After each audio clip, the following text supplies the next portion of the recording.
Okay, hello everyone, and happy belated Valentine's Day to all of you, and welcome to the third webinar.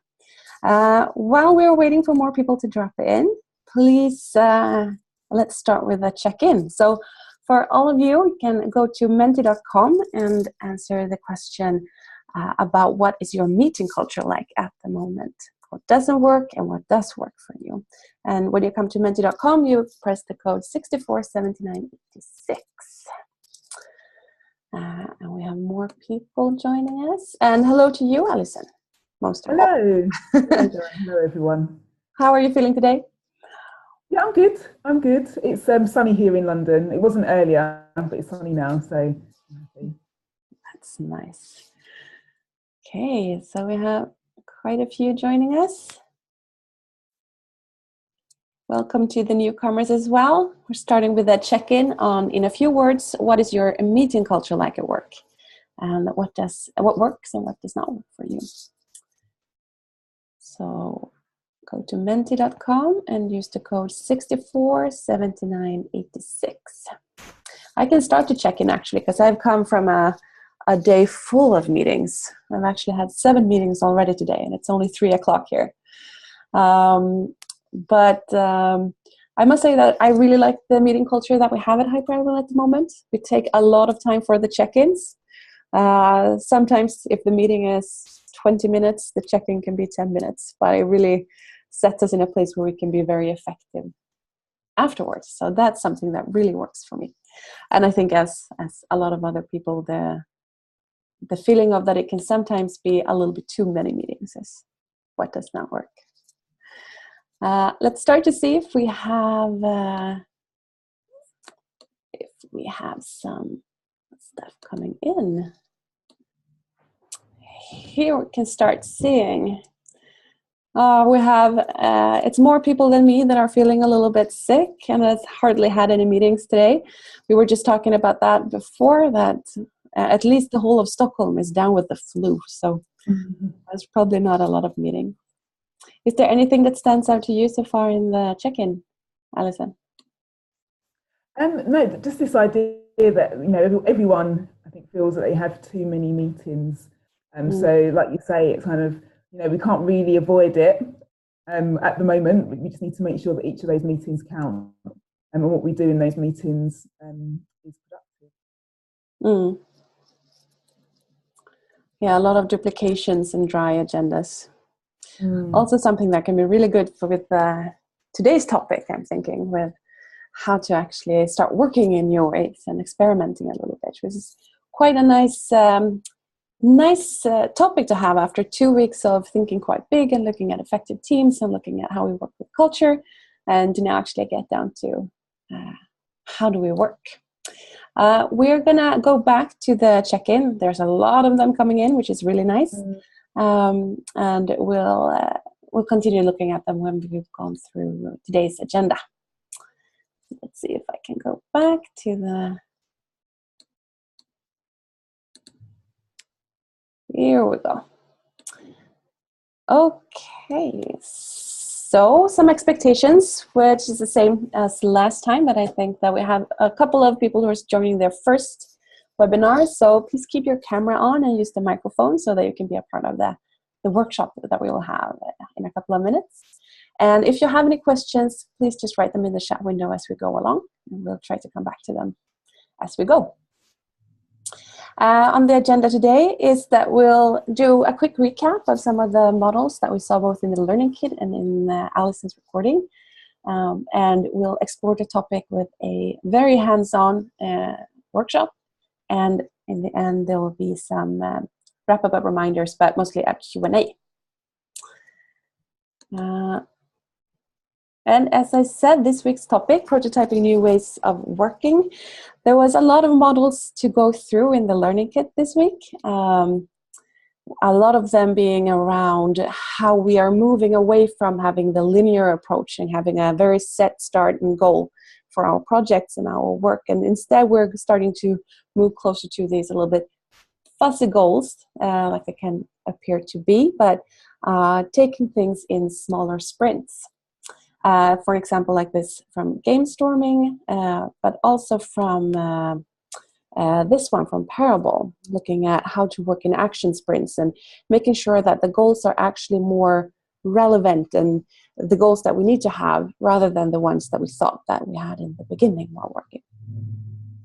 We've also been looking at a lot of different cycles and different ways of learning. We've looked at the lean startup model, the design thinking cycle, and the experiential learning cycle. Different ways of making sure that instead of working in the linear way, we work as almost like in a spiral so that we learn more and more and more, coming back, reflecting and looking upon what we've done to learn new things to move on in the right direction that we need to move in.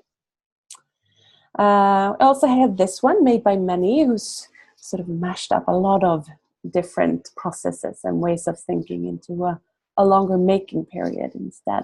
And all of these are found in the learning kit. But then we also had some of your models, Alison. You would like to go through them, maybe? Yeah. So this was really relating to when you're in a meeting with your team and you're looking at these new ways of working. You're starting to talk about how you prototype new ways of working together. And one of the things that I have noticed through the workshops that I've done is that there's really a need to make a distinction between when you're generating ideas for ways that you might work together and when you make those choices. Because those two types of thinking, divergent and convergent thinking, are quite different. One is about lots and lots of different possibilities, and the other one is about selecting the best quality, and they interfere with each other. So making sure that there's kind of a definition between those two when you're having these discussions with your team. And then the other tool, the impact effort matrix, is just a way really of making those decisions on what you're going to try first. It's a convergent thinking tool. So the idea is that once you've generated lots of ideas for ways that you can improve the way that you work together, you want to find the ones that have the least amount of effort for the most amount of impact. And it just helps you to select which one to go with or which you to start off trying first, because this is all an experiment really. You just need to know somewhere to start with. And that tool, the impact effort matrix, I actually came across it in game storming that Joanna had mentioned before, but I think it's not designed by game storming, the authors of game storming, but they reference it in there. Thank you.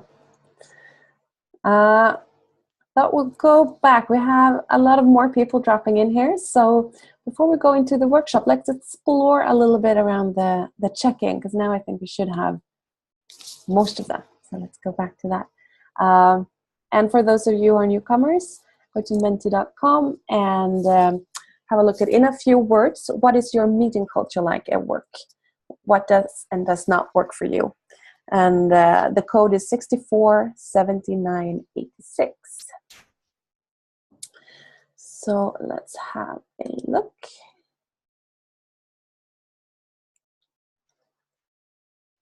Yes, now there is a lot of them coming in. See that we have some thinking about the culture not being defined, which is something that I think is one of the important things from last week as well, of creating a culture, of making sure that you are in charge of what culture you have, because you're going to get a culture in either way. So, but when it's not defined, it will sort of set on its own and might be what culture that you do not want to have. Is there anything else that stands out for you at this point, Alison? I like this idea, this one that just came up actually. What works is the adaptive approach, and we have an open and friendly culture. What doesn't work as well is that we focus too much on the what, and that's so key. Again, this is something that comes up time and time again with the teams that I work with, in that, there's so much passion and enthusiasm for what that team is going to do, but not as much discussion around how they're going to work together to make it actually happen. And that's, I guess, what we're talking about throughout this whole webinar. We're talking about how we work together and kind of balancing the two, the what and the how, because the what doesn't happen without the how. No, exactly. I think that's also a question that's come up in, I don't remember which learning group this week in Slack, but also the having a very friendly culture at work where you know a lot of people and where you know each other on a personal level as well is something that can make you very, very effective. But if you're not working on the how and on the culture, it can easily just disappear because you're just friends, and doesn't automatically mean that you are being very effective. So It's about taking that friendship and making it productive in a way. We also have some lots of people talking over each other and dominating the conversations, which is something I'm thinking, for me at least, and I think for you as well, Alison, that we've talked about being in meetings where some people take up a lot of space and sort of having their own agendas running away with the whole workshop. How do you handle those things? Well, it comes down to the design, and I think what's interesting to note about people when you have meetings where there's a few people that consistently dominate, understanding that has an impact on the rest of the culture as well. So your meeting culture really does have an impact on your overall team and even sometimes organizational culture. So you want to design for that. So when you're thinking about any meeting, approach it as if it's a workshop, and you use the kinds of tools that you would use to design workshops to plan your meetings as well. Bring in post-it notes, have turn taking, do things like check-ins, and have a facilitator so that you can start to try and reduce the impact of things like that. It's been intentional, really. It's like what you said, using this idea of design, not just for the creative work that we do, but how we work together. I mean, it's the whole topic of this webinar, this module, really, prototyping new ways of working. See, we have a comment here from Joanne as well. I think that thinking about that divergent and convergent, that is something that can be applied on the how as well, and not only on the what, which I love. And it's actually something that we'll go into a little bit now, because I'm thinking that maybe we should just jump straight into the workshop and get you all working a little bit, and then we'll come back to the Q&A. And we asked for some feedback on the last time that we had a webinar, and it was a little bit short on the Q&A, so we're going to try to make the Q&A a little bit longer this time. So let's make sure that happens and jump straight into workshop mode. Yes, and what we're going to do today is super hands-on and very tangible, and something that you can take with you, and it's to design a workshop. And what we're going to do is that we're going to ask you to think about something that's relevant for your team, something that you need, a challenge, or whatever it might be. It can be connected to what we're talking about now, about meeting cultures, but also to something that's been talked about in an earlier module as well, or maybe one coming up, like a conflict session or something like that. But identify a challenge that you would like to work with in your team. And we're going to divide you into groups of 2, and you're going to get to go into the small rooms as usual, or small rooms. In my world, they're small, they're virtual, they can be as big as they want to be. But and it's just start to say hello and what challenge you've chosen, and we're going to give you about 20 minutes to design a workshop. And we're going to give you some tools that you can use, I'm looking for a template is the word that I'm looking for, to support you in that. And you can also use the toolbox, of course, and some of Alison's tips. We'll get to them again soon. And by the end of 20 minutes, what the goal is for this workshop is for you to have a draft. So it doesn't have to be perfect and all done, but like a first draft of a workshop that you would like to run, including some notes on what you would do before, during, and after the workshop. And also, we would love a time where you would like to run it, so that this is actually something that gets a life of its own that you take with you and can actually use. And some of your tips, Alison, that can be good to think about while you're designing this workshop. Yeah, so some of the top tips that I have, I'll go through these quite quickly because I know that you've seen them before, is to think about the workshop purpose. So before you even start designing the exercises, think about what you want the outcome to be, and think, at the end of the meeting, after the meeting, what is it that I want to have achieved? So start there and then work backwards. And the second tip is around the importance of questions, the main communication tool when you're designing workshops and when you're in workshops. So think about the questions that you want to ask to the people in the room, to your participants, and how you're going to use those questions to get people to generate ideas and hear their thoughts and their opinions. If you're new to running workshops, then I always say, don't give yourself too much to do. Just focus on the things that are visible, the most visible to the participants. So things like note-taking and timekeeping. People are always going to see the content that's generated, and they're always going to notice when things go over time. So with your first workshops, just focus on those things and making sure that you kind of keep the discussion going and keep it focused. And saying that, there are some group dynamics that you can be aware of when you're running workshops for the first time. And those are things like the differences between introverts and extroverts, and like we said, people dominating the conversation, and how groupthink happens and how you can avoid it. Because you can always design mechanisms and activities into your workshop that help to avoid them. So things like giving everyone a turn to speak, asking people to write down things silently on post-it notes before they share, helps people that might not be comfortable contributing or speaking up. It makes sure that there's equal contributions throughout the workshop.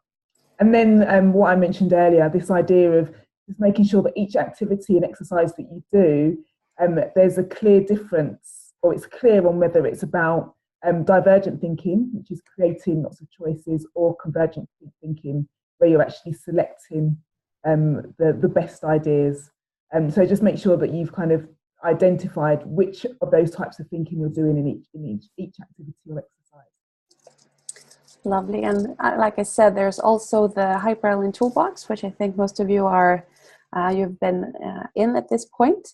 But you can always go there to see like what is the purpose and what is the challenge that I'm facing, and is there any specific workshops that could support me in reaching my goal. This is a little template that we use a lot at Hyper Island. It's super simple, but that supports us when we're designing workshops. And it's again back to the divergent and convergent thinking, which is brilliant when it comes to this. And also back to what you said, Joanne, about using it also on the how. So here we can use it both on the how and the what. But it's starting to make sure that we know what the purpose of this workshop is. What is it that we're taking on? What's the challenge? And what is the desired outcome? And then we start with going a little bit divergent, starting opening up. We've talked about the importance of building openness and trust as a meeting culture and as a culture in a company too, of course. But so how do we actively make sure that we open the meeting in a good way, that we start thinking a little bit big? When it comes to the how, opening up, starting like who's in the room, how are we feeling, how can we create an openness, and when it comes to the what, opening up by starting thinking big and outside of the box, if you may. Then coming into a more exploring and creating phase, where you're actually sort of a little bit more asking the questions and staying in the questions and exploring the topic at hand. We usually call it the emergent phase. So actually running the workshops and staying in whatever may come up, not being forced to find a solution, but being in it and exploring it. And then when it comes to the convergent phase, starting to close down, making sure that when it comes to the what, that you have what are the next actions, where do we take this, what's important that we have in writing, who more needs to know, who are the stakeholders that need to be informed, making sure that you're really closing down the process. And when it comes to the how, making sure like how was this meeting, how are people feeling, landing a little bit, making sure that everyone is in a good place, and then hopefully reaching your goal. So this is an easy template to think about, just that format: opening up, being in the emergent phase, and making sure that you close it down. I'm going to post these slides in Slack right away. And I am going to start dividing you into rooms in a bit. Do you want to add something, Alison? No, I think that was really clear. I love that template. It's it kind of puts it in a really simple way. breaks it down very easily. So yeah, I love that template. Great. You're going to be in 2 people in each room. Some of you will be 3, but that's not going to be a problem. I'm just going to check here so that, let's see, Alison, you are in 1 room. So I'm going to take you away.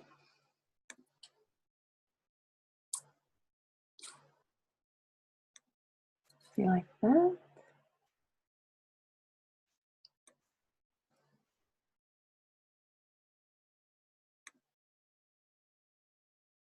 Okay, so you should all get an invitation now, and you can join the rooms. I'll give you some heads up when time is running out, and I will see you in 20 minutes.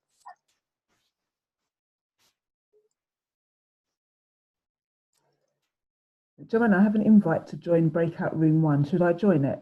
No. No.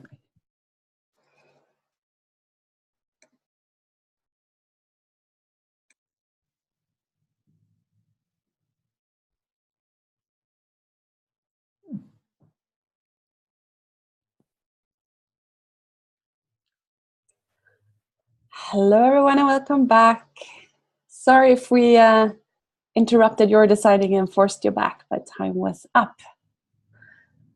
Okay, so we are going to move into the Q&A, and we would love to hear a little bit about how is this exercise? How was it to design a session? How was it to work together with someone else on this? Was it easy? Was it difficult? Challenging?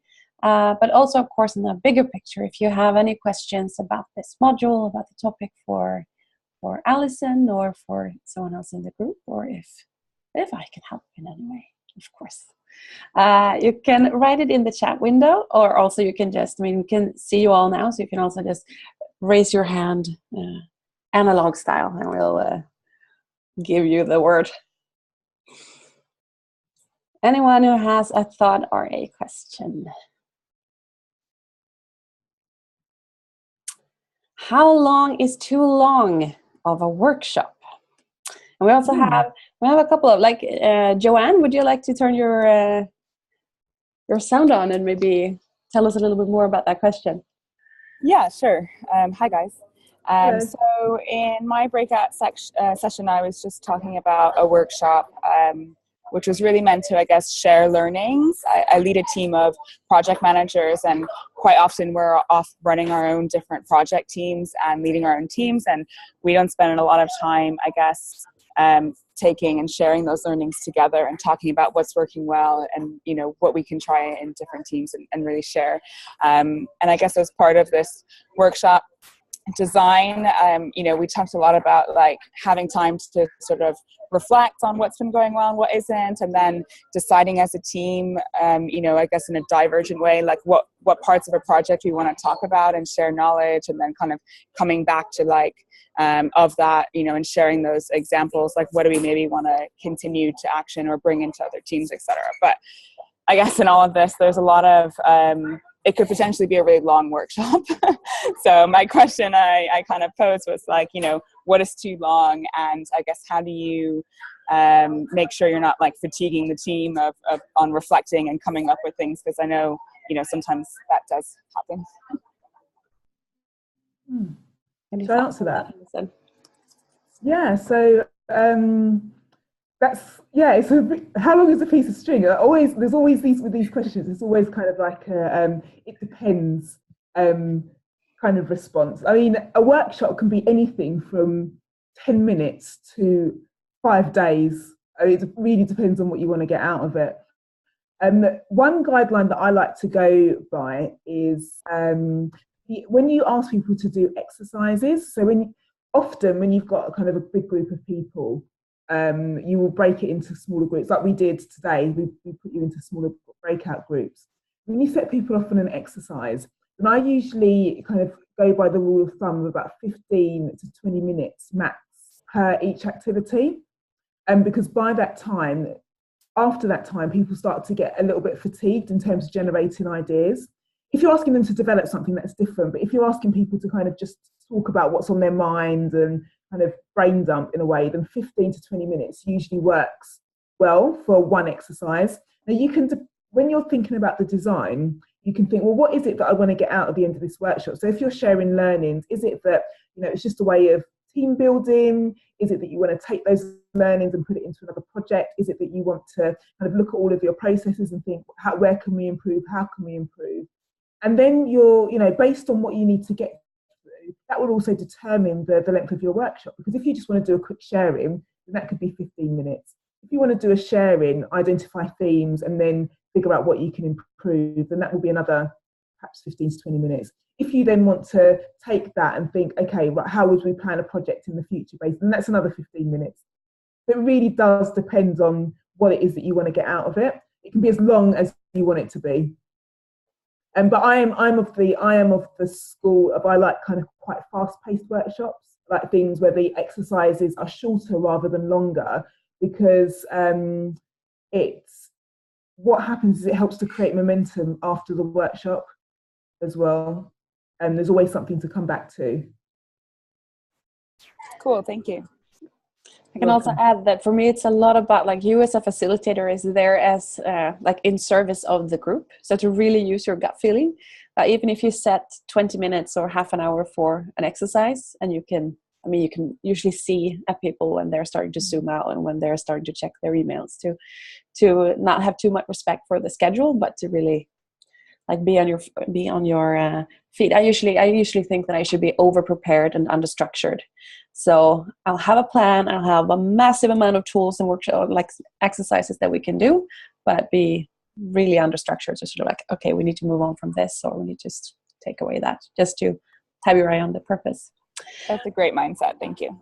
We have a lot of questions coming in. A lot of people thinking this is a tough exercise. Well, it's week 3, people. You're up for it.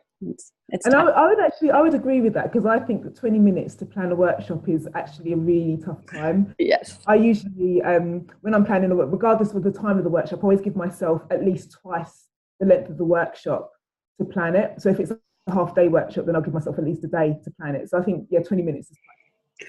Well, we've had the feedback that I want a longer webinar, but a one-day webinar would be really long, Alice. Yeah. We'll come back to that. Was it a tough one? But we'll take some of the other questions first. We have one from Gabriel. Would you like to turn on your sound and ask your question? Hi. Can you listen to me? Yes. Right there. Yeah, it's a question more about the template that you introduced about effort and impact, right? And playing with post-its is very nice. Everybody loves that. But I was wondering how you decide to move one post-it to another place, if there is a voting system, and how much of that is business being in that conversation. Because if it's a group of designers, we're just going to have post-its everywhere. But then as soon as you have a business owner in that room, he will potentially take the lead on that and they say, no, let's go here. That's a good question. I mean, whenever I've used that matrix, it's never been a challenge. Usually people tend to agree. I wonder, one of the things that I like to do when just before kind of a convergent thinking exercise is I get people to discuss the criteria up front, to say, okay, so what does low effort look like? Is it that we would spend an hour on it, or we'd spend a day? What does high impact look like? Does it mean that we need to generate this amount of money, or does it mean that we need to reach this number of people? And make those decisions on the criteria, agree on that criteria before you go into that exercise, so that when people do move post-it notes into one of the quadrants, and you've got something to go back on and say, okay, well, this is what we decided. So yeah, that's probably a good exercise to do before you go into convergent thinking. Just kind of, regardless what the convergent thinking exercise is to agree on the criteria beforehand. Thank you. We also have on the topic of everyone loves working with post-its, like you said, Gabriel. Samantha does have a team that does not agree, and so does Mark. And there's a lot of people who's working with people who do not like workshops. So having difficulty to even get people to want to do it at all.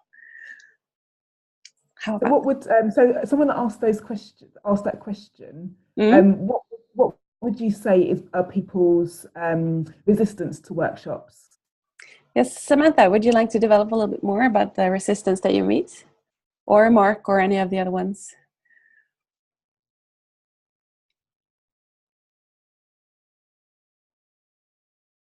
Is it Samantha?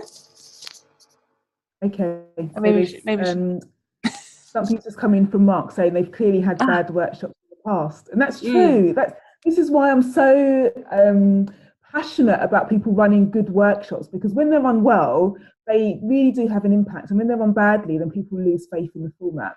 So, I mean, one of the things that I do when I'm talking to people like this, and they're saying, people are really defensive about workshops, I say kind of start small, introduce workshop techniques. You don't need to run a workshop. You can introduce workshop techniques in a meeting.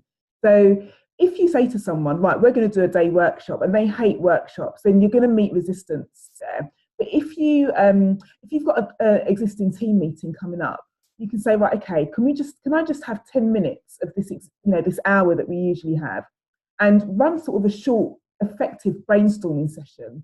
And people are often, if you run it well, people are often so amazed at how much you got done in such a short space of time. It'll be like, oh, can we do this again in our next meeting? And then you've got them. And then once you kind of, you can do this over and over again, then you've gained their faith to run longer sessions like that. So I think, of course, if people hate the idea of workshops, then they're going to feel, oh God, we've got to do a whole day. We've got to take a whole day out of my time to do this. If you do something in a time that they're actually going to be there anyway, and you run a workshop technique, then it can often kind of win them over. I also think we're coming from a in a lot of workshops that's being done, I think there's a lack of authenticity. Also, it can be about people being unsure in the role as a facilitator, or that thinking that it's supposed to be in a certain way. So coming in and being all like, oh yeah, fun and games, and now we're going to do workshops, and halala. And people are just like, we need to work, we have deadlines, and of course it's feeling that their time is being taken up. So also about looking at where is the authenticity, that that it is work, and being really clear about what the desired outcome is. And then, as you say, to prove them wrong by being really... That's it, isn't it, Joanna? It's the going back to the purpose, because I think some people, the people that have clearly had bad workshops are the ones where, it has been perhaps a lot of fun on the day, but then nothing's come out of it. And that's why, the work that we do, sort of both the work that I do at Bracket and the work at Hyperline, it's very important to define that purpose and also show people what happens after that workshop. So their time wasn't wasted. It wasn't just about post-it notes. Actually, we're going to take those ideas and we are going to feed it into our project. And look, that idea that you came up with, this is what we're doing with it now. It's really important to kind of understand what happens after the workshop and have that clear purpose, and show people that there's some follow-up as well, so that they can start to, gain the faith in the format, and know that you can run effective workshops that have an impact. Also, Juliana had a really good tip here to make sure that everyone in the team gets to design workshops as well, that it's not always one person who should do it, which I think it's a fantastic idea. Exactly. Also what we've been talking about, creating that team culture, making sure that everyone's in charge of it and responsible for it as well. I love that, yeah. I love that idea. Let's see. Ooh, stuff is coming in. We'll have a lot of stuff to talk about in Slack later on as well. Let's see. Yes, we had the next question, I think, was from Gaia. Do you have any tips on running remote workshops and keeping momentum when not everyone is in the same room? Do you do a lot of remote workshops? Actually, I don't. I'm new to it. I did actually do one last week. And really, the rules apply in the same way, in that it's a little bit harder.